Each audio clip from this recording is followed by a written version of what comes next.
Today's video is sponsored by our good friends at Famous Faces and Funnies, located in Melbourne, Florida. Check us out on Facebook, Instagram, and Twitter.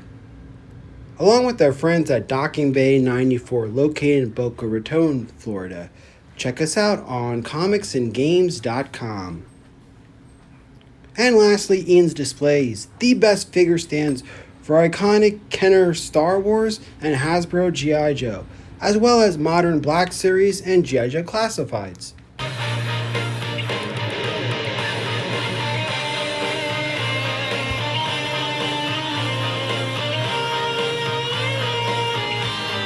Hello and welcome to another exciting episode of Codename New to Vero 2. Hi, I'm your presenter, GIJoe. Now today we're going to look at the 2021 Walmart Retro GIJoe Roadblock figure. Now, I don't just do an action figure review, and my regulars and subscribers will attest to that. I like to go into the mythos. So since I cover the modern IDW run, I'll bring a little bit of the Marvel and a little bit of the IDW. For those that are, whether you're a diehard, longtime fan, or a newbie, I like people to walk away with learning something. So that's why I do it in this format. Roadblock is a beloved character in GIJoe. Now, while Stalker will go down as the first African American member of GIJoe, I think Roadblock eclipses him in popularity, largely due to the Sunbow cartoon series, and we'll dip into that shortly. Before I dive in, you know what makes being part of this community fun besides GIJoe itself? It's listening to others' experience. For many, Roadblock was the first African American figure they had, or even their first perception of African Americans. Especially during these crappy times that we went through, I think this is huge. Now, as a brown person, I guess Zap, Airborne, and Spirit are more closely to characters that I could relate to, even though I'm the other type of Indian descent. But for African Americans, Stalker, and especially Roadblock, was someone to be proud of. See, that is what makes Roadblock extra special when you analyze everything. He makes his first appearance in issue number 22 of the Marvel run. Again, another iconic issue worthy of getting graded and encased. In this issue, we get the beginning of the rebuilding of the pit at Fort Wadsworth. A glimpse of the layout of the pit once complete, which is pretty damn cool at the time, and still is. The first appearance of the iconic Cobra Rattler, known at the time as the Tank Smasher, which is what the A-10 Warthog is known for. And a crash course in sexual harassment, thanks to both Scarlet and CoverGirl as your instructors. And lastly, the funeral of General Flagg at Arlington. During the later, both Duke and Roadblock show up and save the day when they shoot down the Cobra Rattler, trying to catch the Joes off guard during the funeral procession. Ironically, this signifies the bond and friendship between Duke and Hawk that will last throughout A Real American Hero and until today. It also is, I know for a lot of people, and it goes back to what I was saying earlier, the fact that a black guy and a white guy, they're best friends, and they're going to be together throughout the entire Marvel run. That is something that is, just make a note of that. And speaking of that, as with our recent coverage of Scarlet's Mythos, IDW Run had special missions within Raha. Special mission issue number 253 focuses on Duke. Even the most diehard, long-time GIJoe fans may be unaware that Vietnam is no longer used as a backdrop for pre-Joe team backstories, as the Gulf War is now inserted and used. We get to see Roadblock and Duke carry out their assignments in the Army, pre-Joe time. For many veterans, this one issue is the most difficult to get through, as many of us had to face this in real life. Duke is in charge of a convoy escorting refugees to safety. Roadblock is manning the 50 cal on top of the Humvee, while Duke sits shotgun next to a female soldier named Megan. The convoy runs into a Wahhabi/Al Qaeda/Taliban ambush. Duke and Megan get hit with gunfire, with one bullet going cleanly through Megan's cheek and another hitting her thigh. Despite her injury, she manages to drive and lead everyone to safety and position Roadblock in such a way that he gets a clean shot using his RPG to wipe out these Wahhabi insurgent scumbags.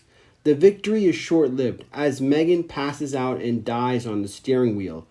The bullet that hit her thigh also nicked her femoral artery, so she essentially bled to death.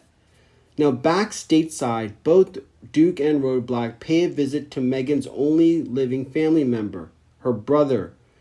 The brother obviously was heartbroken, but proud of his little sister, knowing that she did her duty and died a hero and with honor. At this bar, Duke looks to Roadblock and mentions, "Hey, I've been offered a transfer to this top secret group." And Roadblock is like, "Okay, congratulations." And then Duke insists that I didn't accept it only on one condition, and that is for you to come and join me. So essentially that is how Roadblock and Duke join G.I. Joe. Here is another overlooked fact of Roadblock in the comics. He appears in the second to last issue, number 154. Roadblock is the last character to have a story centered around him before the Marvel run ended. By now, elements from the Sunbow persona have entered into the comics. Roadblock is pretty fired up about getting some R&R time and using it to enter a chili contest. Once at the airport, a few Cobra personnel identify and target him. Switching his itinerary, he is on Swan Airlines. Now, it's a Cobra-owned airline. Now, how does a known terrorist group allowed to own and operate airlines? That right there is a kicker and worth the read. Anyways, once he's in the air, he's attacked by the passenger next to him. Everyone on board is armed with guns and knives, and all Roadblock has is his grandma's chili powder. Take that, MacGyver. He somehow manages to escape, gets a hold of a rocket launcher and shoots down the plane, and then parachutes down to safety. Ace eventually is able to locate and rescue him. The other important thing about this issue is actually it's a non-Larry Hama story. At the time he was working on Wolverine and Punisher Warzone, so he was completely burned out and doing other things. Now, without question, it was in the Sunbow cartoon series where Roadblock's popularity and fanfare arose. Voiced by 70s-80s actor Ken Holiday, he appeared in just about every series in the 70s and 80s. And it's funny when you rewatch any of those series and realize, oh shit, it's Roadblock. Roadblock's two biggest traits was talking in rhymes and love for cooking. When we look at his file card, it was his desire to be a world-renowned chef as his motivation to join the army. He was a character that you either wanted to be when you grew up or wanted to be best friends with. He was big and strong, yet approachable and not scary. All those elements just entered your heart. Being African American was actually secondary and often overlooked. He was a character that went down like comfort food, I guess. And I think that is the true beauty of Roadblock. He makes his first appearance along with the premiere of the series in Mass Device, and one of the few characters to be featured in both his version 1 and version 2 outfits. We now arrive to the action figures. Roadblock's popularity transitioned well, but here is the interesting thing to note. When you think of G.I. Joe, of course, Snake Eyes, Cobra Commander, and Storm Shadow have the most versions. Roadblock here only has 25, and I'm reluctantly including The Rock's bullshit versions. But he in fact has the most versions in the iconic 82-94 era at 7, which is a pretty impressive number and just illustrates kids, regardless of their color or background's desire to have him.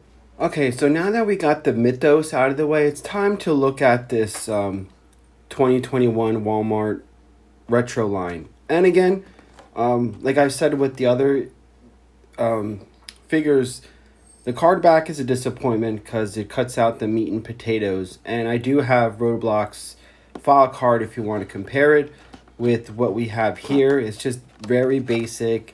And you see I have damage on there from the shipment of, actually this was on the shelf, that's right. So I got this one on the peg. So because of that thin flimsy card back, this one had a crease in it. So that's why I'm going to open it up. And we're going to pull out the trusty Craftsman lock blade and carefully cut around and pull this bad boy out. Now, the thing is that this entire wave, and during the filming of this, I actually got Duke and Cobra Commander this morning. So I'm pretty excited about that. 'Cause usually down in Florida, you know, all the Northeast and the West Coast gets this stuff first, and we get a trickle-down effect. And if you look at the face sculpt, and I'm going to bring up the classified figures, basically that's where this is coming from. It's updating the face sculpt. And here we have the accessories that come with the figure. And again, I like the figure. I like the accessories. It's not like was with Wave 1, where there was just an abundance of accessories. Simple, to the point. And I like the fact that the bipod here is actually attached to it. Because we all know from Dusty and Rock and Roll, their bipods that were included are often missing in the classic accessory. All right, so now we're going to look at the other versions of Roadblock. Let's start off with the iconic 1984 version 1. And again, offered in the banner year that was 1984. On both sides, G.I. Joe and Cobra, so many iconic characters. It was one of the best years in G.I. Joe history. And also Duke and Roadblock came out at the same time. I don't think that's a coincidence, since they're such good buddies, and they go hand to hand together. Now, I don't have version 2, the 1986 Roadblock, and it's funny that in the version 3, the Tiger Force one, and as you see, I'm missing the iconic helmet. If anybody has an extra helmet, please let me know in the comments below. I need to get that thing. But I really want that so bad. But again, I'm just showing that essentially it's a repaint of version 1. So I think that's kind of interesting that they didn't do a repaint of version 2, they did a repaint of version 1. Now, I don't have version 4 through version 7, but I'll show the pictures of those figures. And some of them are pretty penny. I know the version 7 and version 6, when he's in his spacesuit, are pretty up there in the secondary market. And here's the 25th anniversary line. I think this was well done. I give Hasbro credit. They did a very good job in recreating the version 1 of the character, and I think that it holds up even today. And here he is next to the this Walmart retro line. Now, what's interesting is if you see he's wearing the vest. When you take off that vest, he has his tank top that he's wearing in version 1. The other interesting thing is the face sculpt. Now, they actually stayed true to the G.I. Joe Classifieds character. And it's funny that Roadblock is the first G.I. Joe Classified character release. And not only just a regular line, but this Cobra Island, he was the first character that was offered. And I think that's pretty cool, damn cool as well. Now, for the purpose of this video, I switched to his rifle versus the 50 cal gun. There's no way in hell that anybody could walk around carrying a 50 cal gun. I mean, I don't care if you're Hulk Hogan. The thing is a beast. So, and just the kickback alone, I don't care who you are. There's no way. So I'm using actually replacement guns because I hate that stupid thing that he has that comes with the classified. Well, anyway,